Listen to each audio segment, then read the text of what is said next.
কাজ 2 এর উত্তরের দিকে আমরা চলে যাই। আমরা যদি এখানে দেখি, কাজ 1 এ প্রকৃতি পর্যবেক্ষণ ও অভিজ্ঞতা বিনিময় তোমাকে করতে বলেছে। প্রাকৃতিক দুর্যোগ আমি যা খুঁজে পেলাম, এখানে দেখো বন্যা, ঘূর্ণিঝড়, ভূমিকম্প, এবং প্রথম বন্ধু যা খুঁজে পেলো বন্যা, ভূমিধস। তো দ্বিতীয় বন্ধু যা খুঁজে পেলো ঘূর্ণিঝড়, বজ্রপাত। এখানে তুমি এবং তোমার দুইজন বন্ধুর অবস্থা বিশ্লেষণ করতে হবে। তারপর সামাজিক প্রভাব, দেখো সামাজিক প্রভাব আতঙ্ক, সম্পদের ক্ষতি, জীবনহানি, গৃহহীনতা। তোমার প্রথম বন্ধু খুঁজে পেয়েছে গৃহহীনতা, খাবার ও পানির অভাব, অসুস্থতা। দ্বিতীয় বন্ধু খুঁজে পেয়েছে আশ্রয়হীনতা, পানি ও বিদ্যুতের সংকট। ইসলামের বিধিবিধান, তোমার আমি যা খুঁজে পেলাম আল্লাহর উপর পূর্ণ আস্থা, নিয়মিত নামাজ, দোয়া, সাহায্য করা। এবং প্রথম বন্ধু খুঁজে পেয়েছে কোরআন তেলাওয়াত, দোয়া, পরিবার ও প্রতিবেশীকে সাহায্য করা, দান খয়রাত, ধৈর্য, নিয়মিত নামাজ ও সান্ত্বনা। দ্বিতীয় বন্ধু খুঁজে পেয়েছে।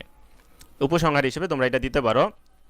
এরপরে কাজ 2 এ চলে আসি। কাজ 2 এ যদি আমরা আসি, কাজ 2 এ দেখো সমস্যা খুঁজে বের করি। এখানে চিহ্নিত প্রাকৃতিক দুর্যোগের সম্ভাব্য সমস্যাগুলো দেখো। প্রাকৃতিক দুর্যোগ যেমন বন্যায় কি সমস্যা হয়? গৃহহীনতা, পানিবাহিত রোগ ও পানির সংকট এবং ফসলের ক্ষতি। ঘূর্ণিঝড়ের কারণে কি হয়? ঘরবাড়ি ধ্বংস হয়, আশ্রয়হীনতা, বিদ্যুৎ ও পানির সংকট, যোগাযোগ বিচ্ছিন্ন।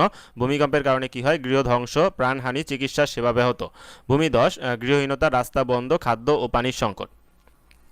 দেখো বজ্রপাত, প্রাণহানি এবং সম্পদের ক্ষতি হয় বজ্রপাতের কারণে। ইসলামের দৃষ্টিতে শিক্ষা আমাদের কি? দেখো প্রাকৃতিক এবং সামাজিক দুর্যোগ থেকে আমরা ইসলামের দৃষ্টিতে বিভিন্ন মূল্যবান শিক্ষা পাই। এগুলো হচ্ছে আল্লাহর উপর পূর্ণ আস্থা, 1 নাম্বার। যে কোনো প্রাকৃতিক দুর্যোগে আমরা আল্লাহর উপর ভরসা রাখা উচিত এবং আল্লাহর কাছে সাহায্য প্রার্থনা করা উচিত, যেমনটা কোরআনে বলা হয়েছে, নিশ্চয়ই আল্লাহ ধৈর্যশীলদের সাথে আছেন। সূরা আল বাকারার আয়াত নাম্বার 153, এটা দিয়ে দিবা। তারপর ধৈর্য এবং সহনশীলতা, দুর্যোগের সময় ধৈর্য ধারণ করা ইসলামের একটি গুরুত্বপূর্ণ নির্দেশনা। এটি আমাদের মানসিক শক্তি বাড়ায় এবং বিপদ মোকাবেলায় সহায়তা করে। একতা ও সহমর্মিতা, দুর্যোগের সময় আমাদের একে অপরের সহমর্মিতা ও সহযোগিতার আচরণ করা উচিত। হাদিসে বলা হয়েছে মুসলিমরা একে অপরের ভাই।